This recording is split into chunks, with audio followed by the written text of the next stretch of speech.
जय हिंद। आज हम लोग समझेंगे एयरक्राफ्ट कैरियर, विमान वाहक पोत। देखिएगा, जब हमारा देश आजाद हुआ तो उस समय हमारी नेवी यानी नौसेना बहुत कमजोर थी। बाकी थल सेना बहुत पावर था, उन्होंने पाकिस्तान को कई बार पछाड़ा, उससे बड़ी बात नहीं है। देखिएगा, ये हमारी समुद्री तट रेखा, इंडिया का मैंने मैप बना दिया है यहाँ से यहाँ तक का। तो अब मैंने जैसे ही नक्शा बनाया है तो यहाँ के देखिएगा, यहाँ वाला और यहाँ वाला, ये दोनों समुद्र लाइन बन जाए। एक साइड बंगाल की खाड़ी, दूसरे हिंद महासागर। अब दोनों के अंदर हमारे जो लड़ाकू विमान होते हैं, वे लड़ाकू विमान या लड़ाकू फाइटर जेट जो फायरिंग करते हैं, तो अब समुद्र में दुश्मन से इधर से अटैक करेगी तो ये 1500 किलोमीटर या 2000 किलोमीटर की दूरियां है। तो अब यहां से यहां तक हमारा विमान यहां से उड़ान भरता है बाउंड्री से। सपोज करो हमारे इंडिया के बॉर्डर से उड़ान भरता है यहां से, तो वो जाते जाते उसका ईंधन ही खत्म हो जाएगा रास्ते में। वो जाएगा लेकिन मार देगा पर वापस लौट नहीं आएगा, क्योंकि उसका टैंक छोटा है, फ्यूल टैंक बहुत छोटा रहता है उनका। तो उनको देखो किसी के ऐसे साधन की व्यवस्था चाहिए जो उनको यहां से बिठा के यहाँ तक ले जा सके और जाके दुश्मन सेना को मार के उसको वापस यहाँ पे बिठा के यहाँ तक ला सके, ताकि इसके इतना इंधन कैपेसिटी बच जाए हमारी। तो देखिएगा, ये रहा एयरक्राफ्ट कैरियर। ये क्या करता है, लड़ाकू विमान को अपने अंदर बिठाता है, कई सारे क्रू मेंबर या डॉक्टर वगैरह सब रहते हैं इसके अंदर। वो लंबी दूरी के लिए जहाज निकल पड़ता है, जहां इसके रास्ते में दुश्मन मिला पछाड़ देता है। तो चलो हम आज समझेंगे विक्रांत की विराट कहानी। विक्रांत की विराट कहानी, इसमें विराट नाम का भी एयरक्राफ्ट कैरियर शामिल रहेगा। तो समझते हैं उसके फर्स्ट से सेकंड वर्जन तक के पूरी रामायण को, आखिरकार कैसे बना। देखिएगा, देश आजाद होने के बाद में सेकेंड वर्ल्ड वॉर चल रहा था। तो यहां देखिए, ब्रिटेन के सेकेंड वर्ल्ड वॉर खत्म होने आया था और उन्होंने एक जहाज को तैयार किया, इस ब्लैक शिप को। समझ लो, इसका नाम था क्या है, BMS हरकुलस। इस ब्लैक, ये ब्रिटेन के सेकेंड वर्ल्ड वॉर में बनाया गया था, BMS हरकुलस। लेकिन उनके किसी काम का नहीं है, कारण कि सेकेंड वर्ल्ड वॉर खत्म हो चुका था। उसके बाद अपनी इंडियन नेवी ने इसको खरीदा 1961 में। इसी जहाज को खरीदा और इसमें थोड़ा बहुत परिवर्तन किया, मॉडिफाइड किया और इसको बना डाला INS विक्रांत। इसी काली शिप का नया वर्जन है ये विक्रांत, इसको बना डाला। और 1961 में ही नौसेना ने इसको अपने अंदर शामिल कर लिया। अपने नेवी में इस INS विक्रांत को मॉडिफाइड रूप को शामिल कर लिया। अब ये लड़ने के लिए तैयार था। उस समय हमारे पास एक ही था, ये INS विक्रांत। अब देखो, ये चलता गया। अभी 31 जनवरी 1997 को इसको विक्रांत को रिटायरमेंट मिला। आगे समझते हैं, इसने क्या है कि इससे विक्रांत से, INS विक्रांत से तो हमारी बहुत पुरानी यादें जुड़ी हैं और हमारे देश का गौरव है ये, क्योंकि इसने पाकिस्तान के 2 टुकड़े किए थे।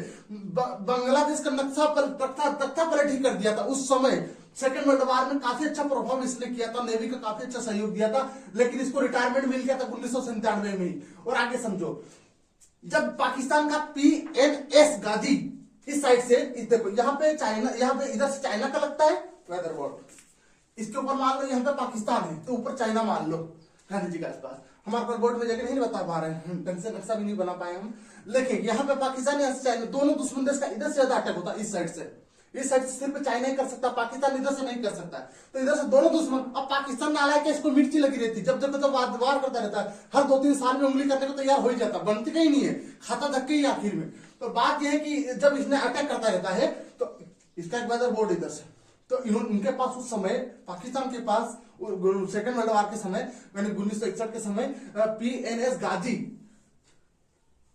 1971 की लड़ाई में पाकिस्तान का PNS गाजी आया नौसेना के सामने। उस समय हमारा INS विक्रांत समुद्र तट से बाहर मूविंग कर रहा था और उनको दिखा और इसने फायरिंग दाखिल की। हमारे INS विक्रांत के ऊपर जितने भी एयरक्राफ्ट प्रेजेंट थे सबने उड़ान भरी और इसके ऊपर फायरिंग की, PNS गाजी के ऊपर। और हमारे नौसेना देखते देखते इसकी हालत खराब कर दी, 2 टुकड़े में तोड़ के समुद्र में डुबा दिया। टाइटेनिक का जलवा बता दिया इसको, देख कैसे डूबा था टाइटेनिक, सपने दिखा दिए, वहीं भी डूबा। मिस्टर उत्तम कुमार ने लास्ट फोटो ली थी, नेवी का ऑफिसर ने, इसकी PNS गाजी की।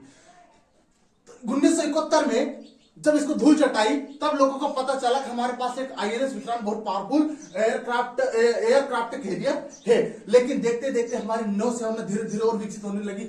लेकिन ये हमारे लास्ट टपी के यादों से जुड़ी हुई उस समय 1971 की लड़ाई की कोई भी नहीं भूलेगा। पाकिस्तान की पहली लड़ाई थी जिसमें हमारी जीत हुई थी। आगे देखिएगा, जब 1971 में 1971 में तो इसने परफॉर्म किया, लड़ाई करके हमें जीत दिलाई। किसने? INS विक्रांत ने। किसको मार के?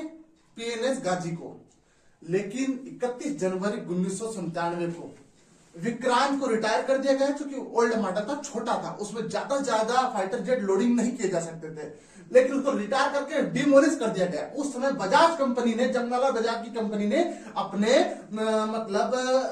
इस आईएनएस विक्रांत के ओल्ड मॉडल के लोहे को, भंगार को खरीदा और तोड़ के उसका रिसाइकिल करके नई बाइक बना, उसके लोहे से नई बाइक बना, जिसका नाम रखा गया था विक्रांत बाइक।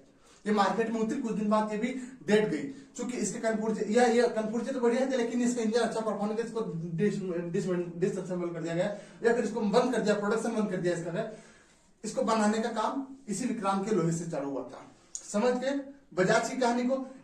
इसकी यादें जुड़ी, लेकिन देखो हमारे इस विक्रांत को डिमोलिश नहीं करना चाहिए था, क्योंकि इससे हमारी पुरानी यादें जुड़ी, इसको है ना म्यूजियम में सजा देना चाहिए था, पर उन्होंने खैर अच्छी बात दे दिया, तो बजट का इश्यू था तो, लेकिन बजाज कंपनी ने हमारी यादें को इससे जोड़ दिया। इसका नाम पे, इस गाड़ी का नाम रखा था विक्रांत, इस गाड़ी का नाम भी विक्रांत थी, वी।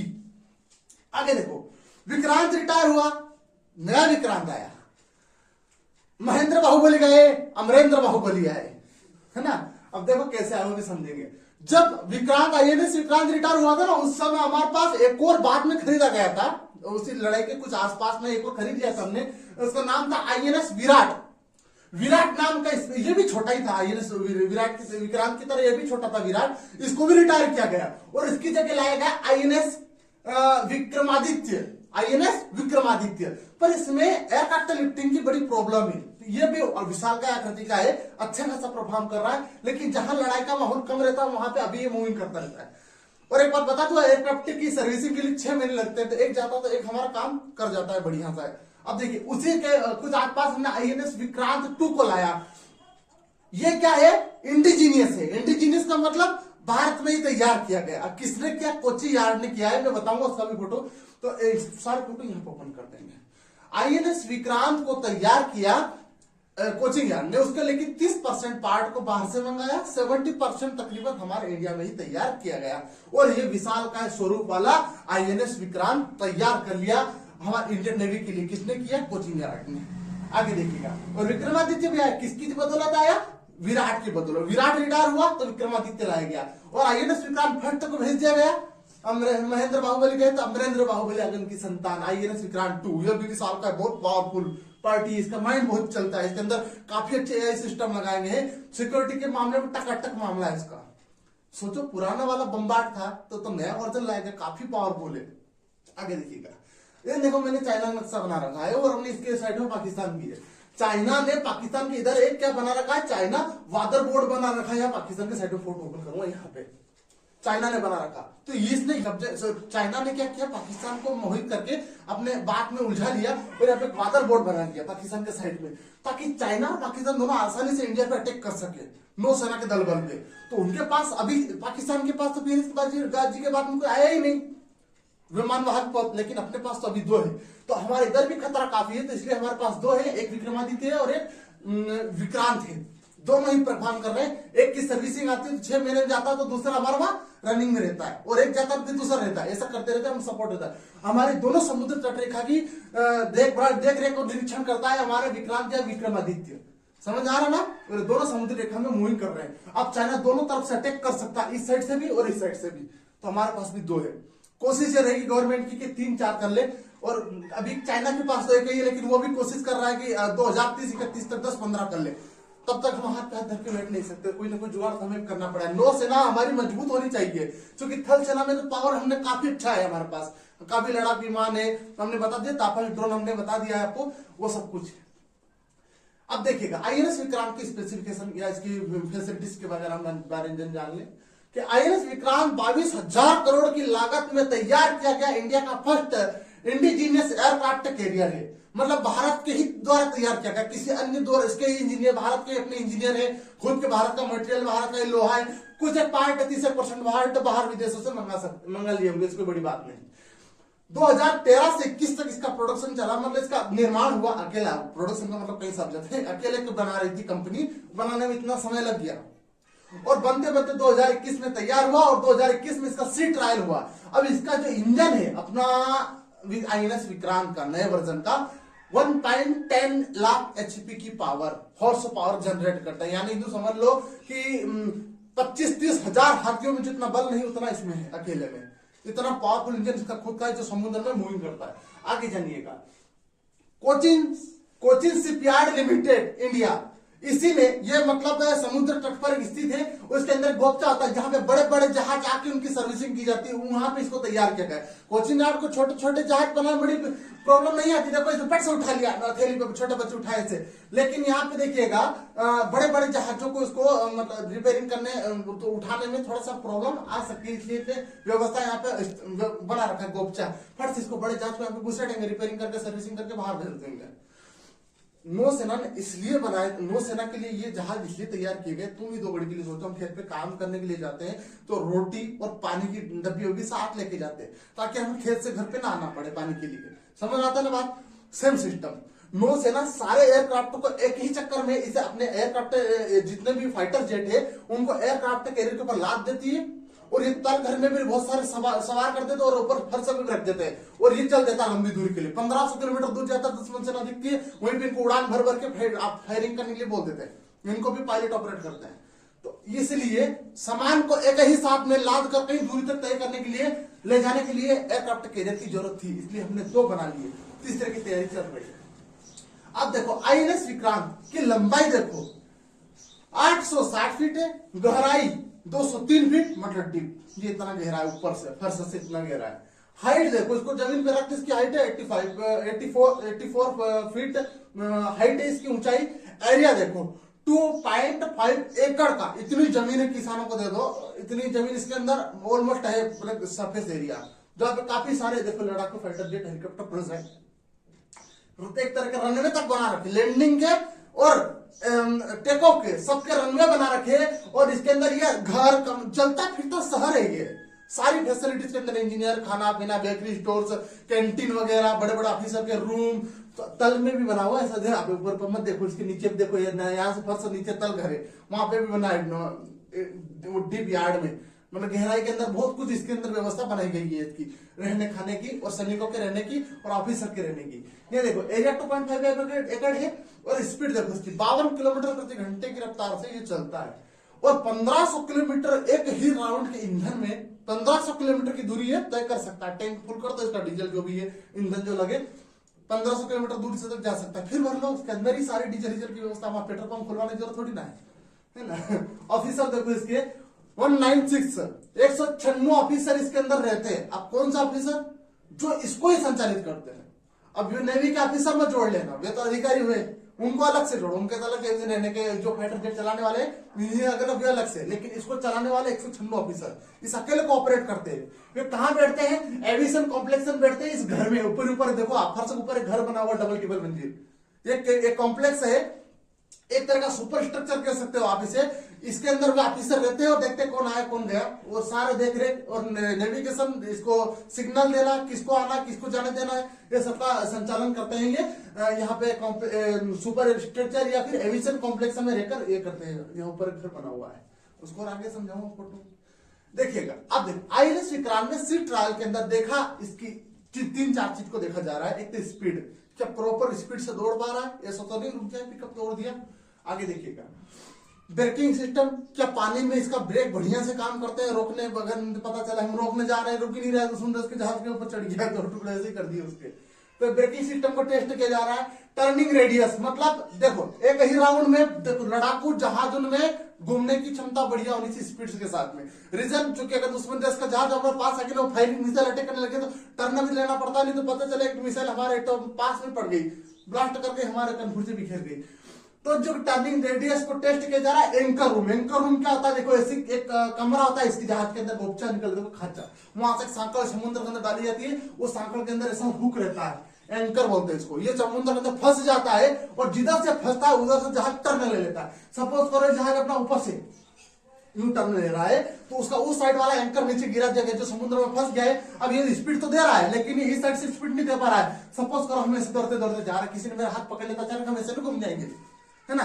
वो मूवी में हीरोइन को घुमाते ना, हीरो ने हाथ पकड़ के छवि इधर ना, बट ऐसा सिस्टम है इसका। ये एंकर ऐसे ही काम करता है, एक साइड के इसका हाथ पकड़ लो, ये पैट से टर्न ले लेगा, इसको बोलते हैं टर्निंग रेडियस, पटाक पटाक घूमना, है ना। आगे देखिएगा। अब देखो एयरक्राफ्ट लिफ्टिंग, बड़ा बारीकी से समझिएगा एयरक्राफ्ट लिफ्टिंग क्या है। आप ध्यान से देखोगे तो एयरक्राफ्ट कैरियर के अंदर जो तल घर रहता है, इसका एक तल पार्ट रहता है, वहां पे देखो नीचे कई सारे जहाज रखे हुए हैं जो सर्विसिंग के लिए आए हैं। तो ये क्या है, जिसके ऊपर जो जहाज खड़े हैं लड़ाकू विमान, इनको क्या करते हैं, ये लिफ्ट द्वारा नीचे भेजते हैं, वहां पे ऑयल पानी जो भी है सर्विसिंग की जाती है, और जब तैयार हो जाता है लिफ्ट में सवार करके लिफ्ट को ऊपर उठा दिया जाता है। तो लिफ्ट पट से ऊपर आती है, इनके पहिए लगे रहते हैं, 3 पहिए, पट से आगे पीछे होके साइड से हो जाते हैं। देखो ये वे जहाज जो इसके फर्श पर खड़े हैं तैयार है लड़ने के लिए, और ये वे जहाज है जो नीचे सर्विसिंग के लिए जा रहे हैं। समझ रहे हो, लिफ्ट ऊपर नीचे होती है। अब अपने जो ये नया INS विक्रांत है, इसकी लिफ्ट है ना सी फेसिंग है, जहां से जहाजों को आसानी से अंदर नीचे ऊपर ले जाया जा सकता है। इनकी पूछड़ी नीचे लटकती हुई रहेगी तो कोई बड़ी बात नहीं, गिरेंगे नहीं, ये लॉक रहते हैं अंदर।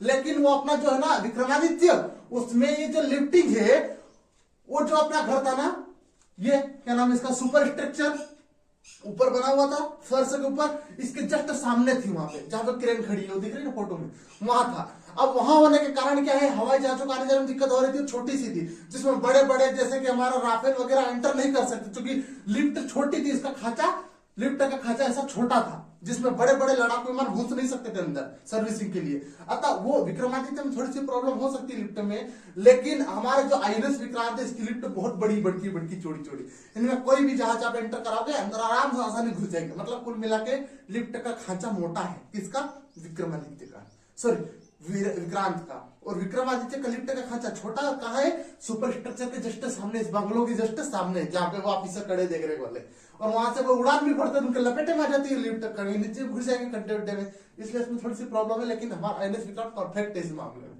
इसकी सी फेसिंग लिफ्टिंग मामला है, आसानी से जहाज को ऊपर उठाने का काम कर सकते हैं। देखो ये इतनी मोटी क्रेन छोटी सी दिख रही है इनके सामने, अंदाजा लगाओ कितनी बड़ी हो।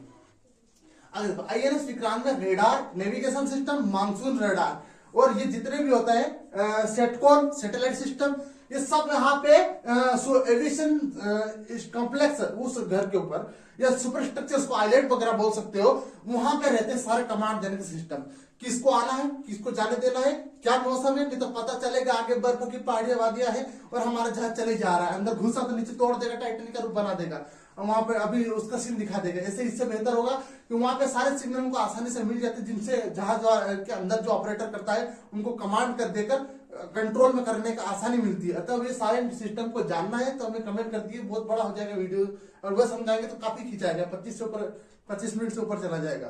देखो ये वाला जो हाईवे है, इधर देखना, ये वाला कट ऑफ हाईवे, समझ रहे हो, वो क्या है, लैंडिंग हाईवे, लैंडिंग करते हैं यहाँ पे, कोई भी फाइटर जेट आया उसको लैंडिंग कराने काम में आता है, यहाँ पे रबड़ लगे रहते हैं, हार्ड है, तो जैसे वो आया उनके अंदर हुक फंस गया, एक पीछे हुक रहता है फाइटर जेट के, वो हुक फंस जाएगा तो उसको स्पीड को कम कर देगा, रबड़ गिलोर की तरह काम आता है वो उसको कम कर देगा, जिससे वो आसानी से रुक जाएगा।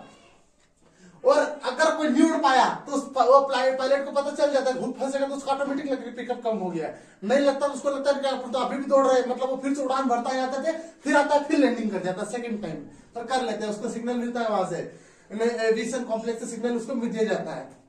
अब देखो आप, ये जो AC लाइन जा रही है और एक AC जा रही है, वहां देखो वो थुतुर पे, अब ये जो मुंह है इसका ऊपर उठा हुआ है, वो आगे वाला, फोटो ओपन करूंगा, इधर मुंह ऊपर उठा हुआ है, जिसमें आसानी से हवा जैसी आएगा, पटाख से ऊपर उठ जाएगा। अब ये क्या है, जो कोई जहाज तैयार और यहीं पे खड़ा है फाइटर जेट, तो उसको जल्दी से जल्दी उड़ान भरनी है, तो ये उसके लिए शॉर्ट टेकअप के लिए कौन सी लाइन है, ये छोटी, और लॉन्ग टेकअप मतलब कोई जहाज यहाँ खड़ा है तैयार है, उसको अंदर भी सर्विसिंग होकर आया है, तो उसको यहाँ से धीरे धीरे पिकअप पकड़ेगा और स्पीड बढ़ जाएगी और पटाख से उड़ान भर जाएगा। लॉन्ग टेकअप के लिए ये और शॉर्ट टेकअप के लिए ये लाइन बात पल्ले पड़ी, और लैंडिंग के लिए ये सड़क बात पल्ले पड़ी, उसका पूरा मामला। और राइट साइड में लिफ्टिंग है, गोल गोल घेरे के अंदर एयरक्राफ्ट लिफ्टिंग, कौन सर्विसिंग के लिए कौन जाएगा कौन लाएगा, उसको लिफ्ट उठाने का काम करेगी, लिफ्ट का फोटो रख दिया मैंने, क्लियर है फंडा, ओके जी।